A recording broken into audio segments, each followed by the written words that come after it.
Hello everyone, welcome to শেয়ারন। যারা বিভিন্ন ডিস্ট্রিক্টের সিএইচও ফর্ম ফিল আপ করতে চাইছো, কীভাবে ফর্ম ফিল আপ করবে সেই নিয়ে আমরা আজকের ভিডিওতে আলোচনা করব। পুরো step by step full process রয়েছে, কোনো স্কিপ না করে ভিডিওটি দেখতে পারো। আশা করি নিজেরা ফর্ম ফিল আপ করতে পারবে। তো এখানে ফর্ম ফিল আপ করার জন্য আমরা প্রথমে ক্রোম ব্রাউজার যে কোনো ওয়েবসাইটে চলে আসবো। এখানে এসে সার্চ করে নেব ডব্লিউবি হেলথ। তো ডব্লিউবি হেলথে সার্চ করার পর আমাদের প্রথম যেই ওয়েবসাইটটা ওপেন হবে ডব্লিউবি হেলথ পোর্টাল www.wbhealth.gov.in। তো এখানে আমরা ক্লিক করে নেব। এখানে ক্লিক করলেই আমাদের এই ধরনের ইন্টারফেস ওপেন হবে। এখানে আমরা গভর্নমেন্ট অফ ওয়েস্ট বেঙ্গল দেখতে পাচ্ছি, health and family welfare department. তো এখানে আমরা বাম দিকে অনেক মেনু দেখতে পাচ্ছি। এখানে হোম রয়েছে, অ্যাবাউট আস, এখানে ব্লাড ব্যাঙ্ক ডাউনলোড। তো এগুলো আমরা কিছুটা স্ক্রল করে নিচের দিকে যাব। এখানে নোটিস টেন্ডার আর্চিভ, তার নিচে রয়েছে রিক্রুটমেন্ট। তো রিক্রুটমেন্ট অপশন আমরা ক্লিক করে নেব। রিক্রুটমেন্টে ক্লিক করার পর আমাদের এই ধরনের ইন্টারফেস ওপেন হবে। এখানে আমাদের সমস্ত ডিটেলস রয়েছে, যতগুলি ভ্যাকেন্সি আমাদের পাবলিশড হয়েছে, হুগলি, মালদা, মুর্শিদাবাদ, রামপুরহাট সমস্ত জায়গার সিএইচও রিক্রুটমেন্টের নোটিফিকেশান এখানে রয়েছে। এবং উপরে আমরা দেখতে পাচ্ছি একটি জিনিস, ডান দিক থেকে বাম দিকে চলে যাচ্ছে, recruitment for various post under NHM। এই যে লেখাটা সরে যাচ্ছে, এই লেখাটার উপর আমরা ক্লিক করে নেব। এই লেখার উপর ক্লিক করলে আমাদের এই মেন পেজে চলে আসবে, যেখান থেকে আমরা সমস্ত ডিস্ট্রিক্টের অ্যাপ্লিকেশান করতে পারবো। প্রত্যেকটা ডিস্ট্রিক্টে অ্যাপ্লিকেশান করার জন্য আলাদা আলাদাভাবে পেমেন্ট করতে হবে এবং আলাদা আলাদাভাবে ফর্ম ফিল আপ করতে হবে। একটা ডিস্ট্রিক্টে যে সমস্ত ফর্মগুলো বেরাচ্ছে, staff nurse, CHA, community health assistant বা সিএইচও, প্রত্যেকটা ডিস্ট্রিক্টের যদি প্রত্যেকটা পোস্টের জন্য আমরা অ্যাপ্লাই করতে পারি, তাহলে প্রত্যেকটা ডিস্ট্রিক্টে যতগুলি পোস্ট রয়েছে প্রত্যেকটা পোস্টেই আলাদা করে পেমেন্ট করতে হবে এবং আলাদা আলাদা ফর্ম ফিল আপ করতে হবে। তাদের অ্যাপ্লিকেশান আইডিও আলাদা হবে। তাই একটা ডিস্ট্রিক্টে আমি একটা আইডি দিয়ে অ্যাপ্লিকেশান করেছি মানে বাকিগুলো অ্যাপ্লিকেশান করতে পারবো, সেটা কিন্তু নয়। কারণ এখানে আমরা যখনই ফর্ম ফিল আপ করতে চাইবো, এখানে আমাদের সরাসরি সেই পোস্টের এগেনস্টে রেজিস্ট্রেশন অপশান দেখাবে। তো আমরা একটি কোনো ডিস্ট্রিক্টের অ্যাপ্লিকেশান করবো সিএইচও এই পোস্টের জন্য। এর জন্য আমরা এখানে একটি পেয়েছি মুর্শিদাবাদ ডিস্ট্রিক্টের CHO, community health officer CHO. এখানে রয়েছে মুর্শিদাবাদ সিএইচও রিক্রুটমেন্ট। তো এখানে আমরা অ্যাপ্লিকেশান করে সরাসরি অ্যাপ্লিকেশান করতে পারবো। বাট এখানে দেখো কোথাও নার্সিং বা বিএমএস এই কথাটা উল্লেখ নেই। তাই এখানে আমরা অন্য একটি পোস্ট দেখানোর চেষ্টা করছি যেখানে নার্সিং বা বিএমএস সেটা ক্লিয়ারলি উল্লেখ রয়েছে। পশ্চিম Medinipur community health officer GNM post basic BSc পশ্চিম মেদিনীপুর। আমরা এই পোস্টের জন্য অ্যাপ্লিকেশান করব, কারণ এখানে বিএমএস এর আলাদা পোস্ট এবং তার জন্য অ্যাপ্লিকেশানের আইডি বা লিঙ্ক আলাদা রয়েছে। তো আমরা এই অ্যাপ্লিকেশান করার জন্য সরাসরি ডান দিকে চলে আসবো। এখানে বলা হয়েছে দেখো কন্টিনিউ ফর রেজিস্ট্রেশন।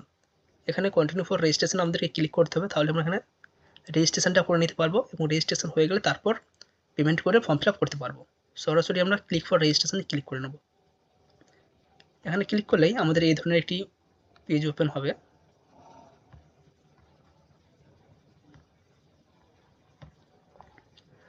দেখো এখানে যে ডিটেলসগুলো দিতে বলা হয়েছে, নেম অফ দ্য পোস্ট আর ক্যাটাগরি, কোন পোস্টের জন্য অ্যাপ্লিকেশন করতে চাইছি, কমিউনিটি হেলথ অফিসার সরাসরি এখানে উল্লেখ রয়েছে। নেম অফ দ্য টাইটেল, যে অ্যাপ্লিকেশন করছে তার টাইটেল কী রয়েছে, মিস, মিস্টার, মিস্ট্রেস যা রয়েছে তোমরা এখানে ক্লিক করে নেবো।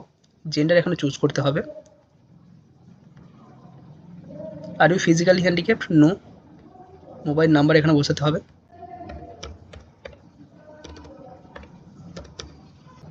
নেক্সট এখানে রয়েছে ইমেল আইডি, এখানে একটি আমরা ইমেল আইডি বসিয়ে দেবো। নেক্সট এখানে রয়েছে ফার্স্ট নেম, এখানে রয়েছে লাস্ট নেম, সেটাও আমাদের বসিয়ে দিয়েছি। ডেট অফ বার্থ এখানে বসাতে হবে। নেক্সট রয়েছে সিলেক্ট ক্যাটাগরি, যে ক্যাটাগরির ক্যান্ডিডেট সেটা বসাবে। যারা এসসি এসটি ওবিসি দিয়েছো তাদের এখানে কাস্টের নাম্বারও পরবর্তী সময় বসাতে হবে। তো জেনারেল এখানে বসিয়ে দিলাম। Is currently working under NHM, যদি এখন কাজ করে থাকো NHM এর আন্ডারে তাহলে সেখানে ইয়েস করতে হবে, নাহলে নো করতে হবে। তো আমরা এখানে নো করে দিলাম। যদি কেউ ইয়েস করো সেক্ষেত্রে তাকে NOC প্রোভাইড করতে হতে পারে। তো এই রেজিস্ট্রেশন করার পর আমাদেরকে সেভ অপশানে ক্লিক করে নিতে হবে।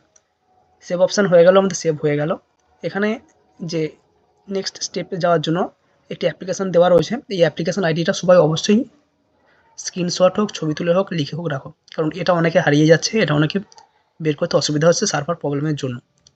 তো এখানে এই ওয়েবসাইটে পেমেন্ট করার জন্য এখানে আমরা click here for next step এখানে ক্লিক করে নেব।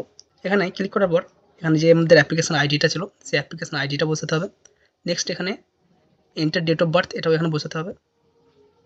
ডেট অফ বার্থ বসানোর পর আমরা সাবমিট অপশানে ক্লিক করবো। নিচে ফরগট অ্যাপ্লিকেশন আইডি রয়েছে, ভেরিফাই পেমেন্ট করেছে, এই দুটোতে আমরা কোনোটাই ক্লিক করবো না, জাস্ট এখানে অ্যাপ্লিকেশন আইডি দেবো, এখানে ডেট অফ বার্থ দেবো, তারপর সাবমিট অপশানে ক্লিক করবো। এরপর তোমার কাছে একটি পেমেন্ট মোডের অপশান রয়েছে অনলাইন, জাস্ট অনলাইনে যেহেতু পেমেন্ট হবে তাই তোমাকে অনলাইন চুজ করতে হবে, কোনো অফলাইন অপশান থাকবে না। এখানে ক্লিক করার পর তোমার কাছে এই ধরনের পেজ আসবে যেখানে 4টে অপশান রয়েছে, ক্রেডিট কার্ড, ডেবিট কার্ড, আদার ডেবিট কার্ড বা ইন্টারনেট ব্যাঙ্কিং। যার যেটা রয়েছে সে সেটা করবে। কারো যদি ডেবিট কার্ড বা এটিএম কার্ড থাকে সেক্ষেত্রে সে ডেবিট কার্ড চুজ করবে, কারো ক্রেডিট কার্ড থাকলে সে ক্রেডিট কার্ড চুজ করবে। তারপর তোমার ক্রেডিট কার্ডের বা ডেবিট কার্ডের যে 16টা নাম্বার রয়েছে সে 16 ডিজিট নাম্বার এখানে বসাবে। তার নিচে এক্সপাইরেশন ডেট রয়েছে, মান্থ এবং ইয়ার, সেটা তোমাকে চুজ করে বসিয়ে নিতে হবে। আর একটি রয়েছে দেখো সিভিভি নাম্বার বা সিভিসি নাম্বার, এই সিভিসি নাম্বারটা তোমাকে বসাতে হবে এবং তার নিচে কার্ড হোল্ডার নেম, যার নামে কার্ড রয়েছে তার নাম্বারটা এখানে, তার নাম বসিয়ে এখানে প্রসিড উইথ পেমেন্ট, এখানে তুমি যে ক্যাটাগরির জন্য অ্যাপ্লাই করেছো সেই ক্যাটাগরি এখানে অটোমেটিক্যালি অ্যামাউন্ট সিলেক্টেড হয়ে যাবে, কারো 50, কারো 100।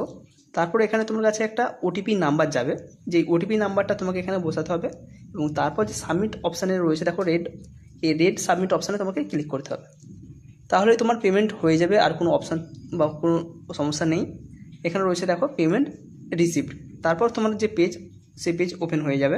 এখানে তোমার পেমেন্ট আইডি, রেজিস্ট্রেশন আইডি এবং তুমি কোন পোস্টে অ্যাপ্লিকেশান করেছো, তোমার নাম, ডেট অফ বার্থ সবই চলে আসবে।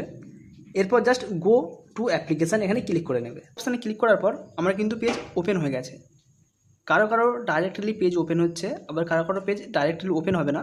সেক্ষেত্রে তোমার পপ অ্যাপ সিন একটা দেখাবে, সেক্ষেত্রে তোমাকে সেটা ক্লিক করতে হবে, তাহলে কিন্তু তোমরা এই পেজে আসতে পারবে, নইলে বারবার ওই একই জিনিস দেখাবে। কারো যদি ওইখানে প্রবলেম হয় অবশ্যই কমেন্ট করবে বা হোয়াটসঅ্যাপ করতে পারো। ওই জায়গাটা কিন্তু কিছুই না, জাস্ট ওখানে পপ আপটা অফ করে দিলেই তোমার এই পেজে চলে আসবে। এখানে যে সমস্ত ইনফরমেশানগুলি প্রোভাইড করতে বলেছে সেগুলো অবশ্যই দেবে। গার্জেনের সঙ্গে তোমার কি সম্পর্ক, গার্জেনের নেম, তোমার ম্যারিটাল স্ট্যাটাস, তোমার ন্যাশনালিটি, তোমার রিলিজিয়ান, এছাড়াও তোমার অ্যাড্রেস, তোমার সাথে কোথায় কমিউনিকেট করবে, সেটা তোমার পার্মানেন্ট অ্যাড্রেস হতে পারে বা তোমার তুমি এখন যেখানে রয়েছো সেই অ্যাড্রেস হতে পারে। দুটো রকম দেওয়া রয়েছে। যেখানে তোমার কমিউনিকেশন করা হবে সেই অ্যাড্রেস একটা দেওয়া হবে এবং একটা পার্মানেন্ট অ্যাড্রেস দেওয়া হবে। যদি দুজনের একই হয়ে থাকে বা দুটো যদি তোমার একই হয়ে থাকে সেক্ষেত্রে তুমি সেম চুজ করবে। এরপর দেখো রয়েছে আধার কার্ডের ডিটেলস। আধার কার্ডের ডিটেলসের মধ্যে তোমাকে জাস্ট আধার কার্ডের নাম্বার দিতে বলা হয়েছে।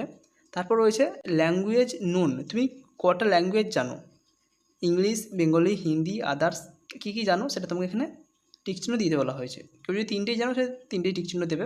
তারপর রয়েছে একদম নিচের দিকে রয়েছে দেখো একটা ফাঁকা জায়গা রয়েছে, যেখানে বক্সে আমি বেঙ্গলি লিখেছি, এখানে তোমার লোকাল ল্যাঙ্গুয়েজ কী সেটা তোমাকে চুজ করতে হবে। যার বেঙ্গলি সে বেঙ্গলি, কারো যদি নেপালি হয়ে থাকে সে নেপালি। তার নিচে রয়েছে নেম অফ দ্য কাউন্সিল, কোন কাউন্সিল থেকে তুমি নার্সিং পাস আউট করেছো তার নাম। তার বাম দিকে রয়েছে দেখো রেজিস্ট্রেশন ডেট, কোন দিন তুমি রেজিস্ট্রেশন পেয়েছো বা কোন তারিখে তোমার রেজিস্ট্রেশন ইস্যু করা হয়েছে, ইস্যুইং ডেট যেটা রয়েছে সেটা দেবে।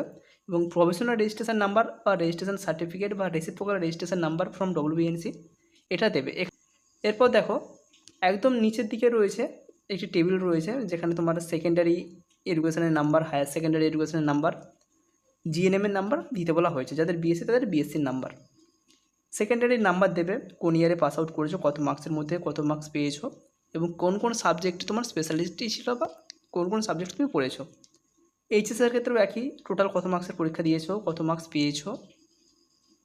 এখানে দেবে যখন ফিল আপ করবে একটা জিরো আগে থেকে যাচ্ছে, এই জিরোটা সরিয়ে দেওয়ার চেষ্টা করবে, অটোমেটিক্যালি পার্সেন্টেজ ক্যালকুলেট হয়ে যাবে।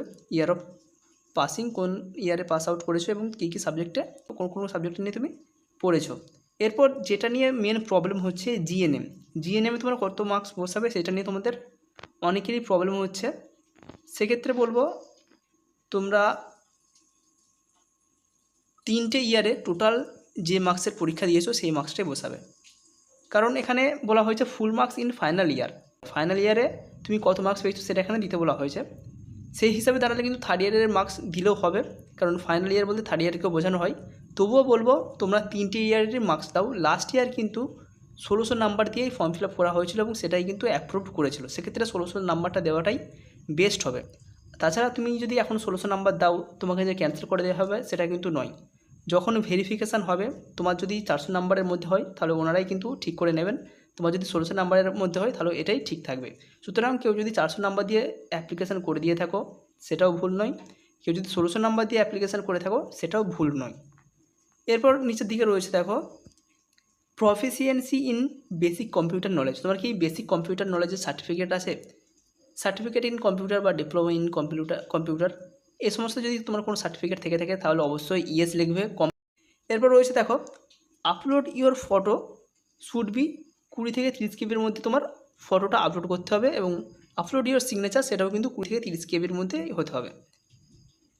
এবার কিভাবে তোমরা ফটোটাকে 20 কেবি থেকে 30 কেবির মধ্যে রিডিউস করবে সেই জন্য বলছি, তোমরা তোমাদের প্লে স্টোরে যাবে, সেখানে গিয়ে ফটো কম্প্রেসার বিভিন্ন অ্যাপ রয়েছে, photo reducer, photo compressor, photo size reducer, বিভিন্ন অ্যাপ রয়েছে। সেই একটা অ্যাপ ডাউনলোড করবে, সেখান থেকে গিয়ে তোমরা সহজেই কোনো একটা ফটোকে তোমার যতটা প্রয়োজন সেই কেবির আন্ডারে নিয়ে চলে আসতে পারবে। আমি অলরেডি কপি করে রেখেছি বা আমি অলরেডি কাজটা করে রেখেছি, সেজন্য এখানে জাস্ট চুজ ফাইল অপশানে ক্লিক করব। চুজ ফাইল অপশানে ক্লিক করার পর এখানে যে আমার 4টে অপশান এসছে, camera, camcorder, recorder, file, just ফাইলে আমি ক্লিক করব। তোমাদের যেখানে থাকবে সেখান থেকে তোমরা জাস্ট এখান থেকে বেছে নেবে। এখানে আমার সাইন এবং সিগনেচার কিন্তু দুটোই চলে এসেছে 20 কেবির মধ্যে, সুতরাং প্রথমে আমি ফটোটা চুজ করে নেব। এরপর তোমার এখানে ফটোটা কিন্তু অটোমেটিক্যালি শো করবে, দেখবে আমার ফটো কিন্তু এখানে চলে এসেছে। এরপর আমি জাস্ট সাইনটা চুজ করে নেব। চুজ ফাইল একইভাবে তোমার যেখানে ফটো তুমি রেখেছো সেই ফাইলটা তুমি চুজ করে নেবে। এরপর একদম নিচের দিকে রয়েছে দেখো বাম দিকে কোণে ডিক্লারেশনের নিচে একটা সাদা বক্স রয়েছে, এই সাদা বক্সে ক্লিক করবে, তাহলে এটা টিক হয়ে যাবে। এরপর তোমার আর কোনো কিছু কাজ নেই, তুমি চাইলে একবার সব মিলিয়ে দেখে নিতে পারো, যদি না চাও সেক্ষেত্রে তুমি সেভ করে দিতে পারো। এখানে তুমি দেখে নেবে। এখানে আমি একটা জিনিস করেছি দেখো, জিএনএম যেখানে specialist in or major subject সেখানে আমি অল করেছি। তোমরা চাইলে প্রতিটা সাবজেক্টের প্রতিটা প্র্যাকটিক্যাল পেপারের নাম দিতে পারো বা অল দিলেও অসুবিধা নেই, ঠিক আছে। এরপর আমার যেহেতু সব ঠিকঠাক আছে আমি জাস্ট সেভ ডিটেলসে ক্লিক করে দিলাম। অ্যাপ্লিকেশান সেভ সাকসেসফুলি, আমার কিন্তু অ্যাপ্লিকেশান সাকসেসফুলি সেভ হয়ে গেছে। এখানে আমার পুরো রেজিস্ট্রেশন ফর্ম, আমার অ্যাপ্লিকেশান আইডি, ছবি এবং তার নিচে সিগনেচার রয়েছে। সিগনেচারটা থাকার কথা কিন্তু একদম সিগনেচার অফ দ্য অ্যাপ্লিকেন্ট এখানে, কিন্তু যারাই অ্যাপ্লিকেশান করে না কেন সবারই কিন্তু ছবির নিচে উপরের দিকে সিগনেচার অ্যাড হয়ে গেছে, সুতরাং এটার কোনো প্রবলেম নয়। এভাবে তোমরা ফর্মটা ফিল আপ করতে পারবে। কারো যদি কোনো অসুবিধা হয় কমেন্ট করতে পারো। এই ভিডিও এ পর্যন্তই। Thank you.